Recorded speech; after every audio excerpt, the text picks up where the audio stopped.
Hey, what's going on, everyone? Vega here for SerpentX Tech, and we had the opportunity to test and tune the Goldshell MiniDoge 3, a third-generation Litecoin and Dogecoin merge miner. That's great for the at-home environment, but some mining enthusiasts might get a stack of them to mine as much Dogecoin and Litecoin as they want. But these little at-home miners are perfect to get your friend, family member, sibling, child involved and participate in crypto mining, helping secure the network, validate transactions, and so on. Right now, if you wanted to buy one of these through the official Goldshell website, at time of filming, they're sold out, but they are available through various partners and relations. They're listed anywhere from $750 to $760, I believe a little bit up compared to when it initially launched, but I just wanted to go over some of its initial specs, compare its siblings, and then wrap it up with profitability. Right now, specifications, the default hash rate mode is 700 mega hash at 400 watts, plus or minus 5%. What's interesting, is that 400 watts, they got an extra 300 mega hash out of their latest generation at the same power draw as its previous generation. On the low power hash rate mode, it's around 550 mega hash at 260 watts. Of course, the algorithm is script. It's always been script. Litecoin, Dogecoin merge mining. It weighs 2.3 kilograms. Its noise level is 35 dB, and there's some that come with either Ethernet and Wi-Fi or only Ethernet. It doesn't really matter to me. I always use Ethernet anyways.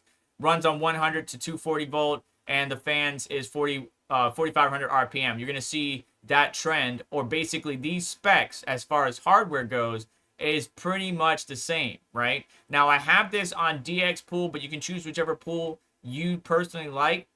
And you can see right now, we're around 1.2 to 1.3 gigahash on this particular pool. And that's because I have all three generations on here hashing away. We got the MiniDoge sitting around 168 mega hash because I have it on the balanced mode, not the high powered mode. The MiniDoge 2 doesn't have a balance mode, nor does the MiniDoge 3, but you can see that we're doing around 430 mega hash over a 24-hour time frame, and that's sitting around 400 watts as well, whereas the MiniDoge 3 is doing 700 plus mega hash at 400 watts. Now look at the error rate. 0% error rate at the pool on the MiniDoge 3, while I have a high one for the MiniDoge 2, and about 1% for the MiniDoge. Now that comes down to environmental conditions, thermals. Maybe the overclock is pushing it too hard, so we need to turn it down to the next level, whatever it might be. But remember that the MiniDoge 2 and 3 only have hash power mode and then low power mode, whereas the MiniDoge has low power, balance, and hash power mode. Now, as far as earnings go, I've earned over the past 24 hours 0.0038 LTC and 12.17 Dogecoin. We'll talk about that and see what the actual profitability is, but that's actually not too bad when we consider the grand scheme of things. But that's for all three of the miners, so just keep that in the back of your mind, right? Because the MiniDoge and the Doge 2 are not as efficient as the Doge 3. Speaking of which, if we left the original OG at its normal hash power mode, we should be doing 185, when right now we're doing 168, 160, somewhere in that range.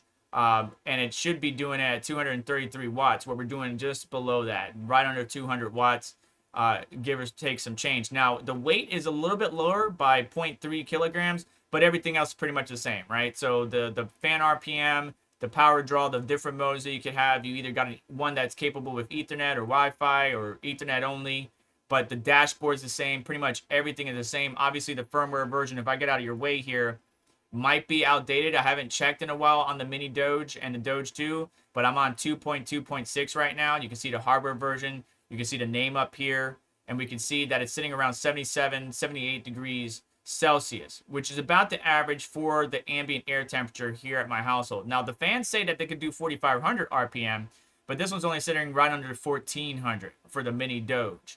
Now, in the MiniDoge 2, we should be getting around 420 mega hash, plus or minus 5% at 400 watts, on the default hash power mode, but on low power, 335 at 260. Honestly, running both the MiniDoge and the Doge 2 on the lower setting is the better play on the low power efficiency mode, just so that way you're not paying as much in electricity. But on the dashboard, kind of the same thing. Now, the firmware is only 2.2.2, right? Because this one's been out, but it hasn't been out as long as the MiniDoge. And we can see from the dashboard on the MiniDoge 3 that they're only on version 2.2, right? So as the miner gains some more years, you know, they'll come out with different firmware versions and revisions, so on and so forth. But the dashboards all look the same. You know, you can manage the miner, you can change the pools, you can set the hash rate mode, you could blink the LEDs, change the password, update the firmware, reset the defaults. Just everything is the same. Doesn't matter if you're on the Mini Doge, Doge 2, or Doge 3. Now, as far as profitability, the Mini Doge 3 on ASIC miner value is only making $24 a day, and that's at 12 cents per kilowatt hour, as you can see in the top left or top right here. So not very attractive. Only 24 cents a day, but they also only have it at 650 mega hash instead of 700 mega hash at 400 watts. So I think we probably get around maybe 30 cents a day. And because the electric, depending on your area, right, you might not even pay for electricity. If you're not paying for electricity, you know, that's going to make a completely different story. If we change that and apply that, you know, that's going to be, well, let's put it to 1 cent since it won't let me apply 0. I don't know why. And put it back to script. You'll see that the Mini Doge 3 is making $1.19 a day. So if you weren't paying electricity, $1.19 basically, $1.20 a day. On mine, the ASIC, it has the Mini Doge 3 in 2 different power levels, the lower power level and then the higher power level. And you're basically averaging anywhere between 42 to 44 cents a day. Payback time around 58. Probably going to be more like 60 to 75 months if more and more people, or the Dogecoin, Litecoin, hash rate, and difficulty of the network continues to climb up. That ROI or payback time is probably going to climb up on you.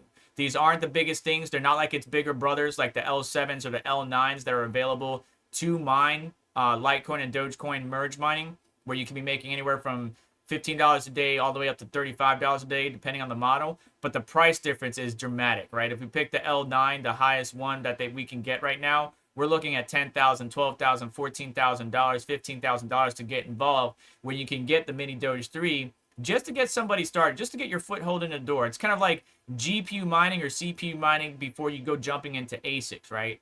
If you're not a full-blown farm, mid-scale, large-scale operation, you know, the Mini Doge and some of the Goldshell miners are the better play to just get your foot in the door, getting started, build up, accumulate, and try to get as much crypto as possible. Now, going back to all 3 of these miners and the earnings that they're making, right, 0.0038 LTC or 12.17 Doge a day, that basically comes out to around 31 cents in Litecoin, which is currently down, as you can see from the market dip, and then $1.78 in Dogecoin.